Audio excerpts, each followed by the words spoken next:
জিতলে নিশ্চিত সেমিফাইনালের টিকিট, এমনকি গ্রুপ চ্যাম্পিয়ন হয়ে সেমিতে যাবে কিউইরা। তবে হারলেও থাকবে আরেকটা সুযোগ, তাকিয়ে থাকতে হবে পাকিস্তানের দিকে।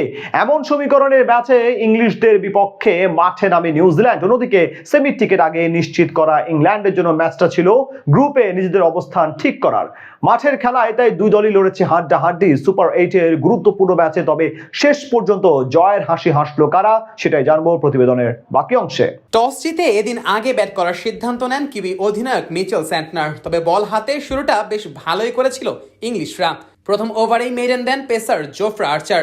যদিও সেই ওভারের পঞ্চম বলে উইকেটও তুলে নিয়েছিলেন ইংলিশ এই পেসার। তবে রিভিউ নিয়ে সেযাত্রায় বেঁচে যান কিউই ব্যাটার টিম সেইফার্ট। আর জীবন পেয়েই যেন ব্যাট হাতে ঝড় শুরু করেন এই ব্যাটার।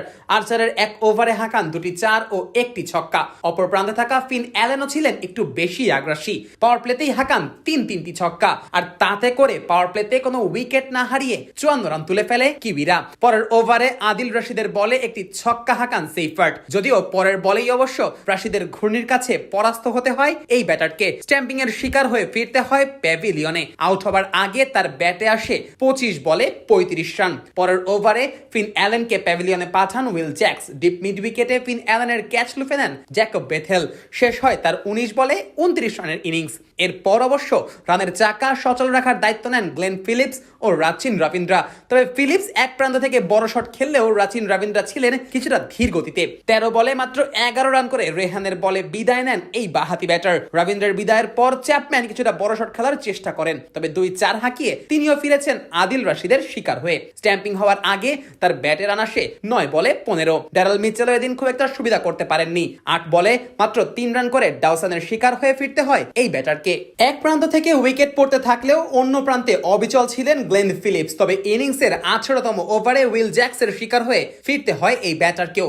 শেষ হয় তার 18 বলে 39 রানের ইনিংস। শেষ দিকে কোল ম্যাককেনজির 12 বলে 14 এবং মিচেল স্যান্টনারের 5 বলে 9 রানে ভর করে 159 রানের পুঁজি পায় নিউজিল্যান্ড। ইংলিশদের হয়ে এদিন সর্বোচ্চ 2টি করে উইকেট নেন রেহান আহমেদ, উইল জ্যাক্স ও আদিল রশিদ। জবাবে ব্যাট করতে নেমে শুরুতেই ধাক্কা খায় ইংলিশরা। প্রথম ওভারেই বিদায় নেন ফিল সল্ট। আরেক ওপেনার জস বাটলারও বিদায় নিয়েছেন রানের খাতা খোলার আগেই। তবে সেখান থেকে দলকে টেনে তোলেন হ্যারি ব্রুক ও টম বেথেল। দুজনে মিলে পাওয়ার প্লেতে দলের সংগ্রহ নিয়ে যান 47-এ। তবে ইনিংসের 8ম ওভারেই বিদায় নেন ব্রুক। ফিলিপসের বলে মিচেলের হাতে ক্যাচ তুলে দেওয়ার আগে তার ব্যাটে আসে 24 বলে 26 রান। বেথেলও টিকতে পারেননি বেশিক্ষণ। রাচিন রবীন্দ্রের শিকার হয়েছেন এই বাহাতি। মিড উইকেট অঞ্চলে দারুণ এক ক্যাচ লুফে নেন গ্লেন ফিলিপস। এরপর দলকে জয়ের দিকে নিয়ে যাচ্ছিলেন টম ব্যান্টন ও স্যাম কারান। দুজনে মিলে দলের রান নিয়ে যান 100-এর উপরে। এই দুই ব্যাটার বিদায় নিলে শেষ দিকে উইল জ্যাক্স ও রেহান আহমেদের ঝড়ো ব্যাটিংয়ে ম্যাচ নিজেদের দিকে করে নেয় ইংল্যান্ড। শেষ পর্যন্ত নাটকীয় ম্যাচে জয় নিয়েই মাঠ ছাড়ে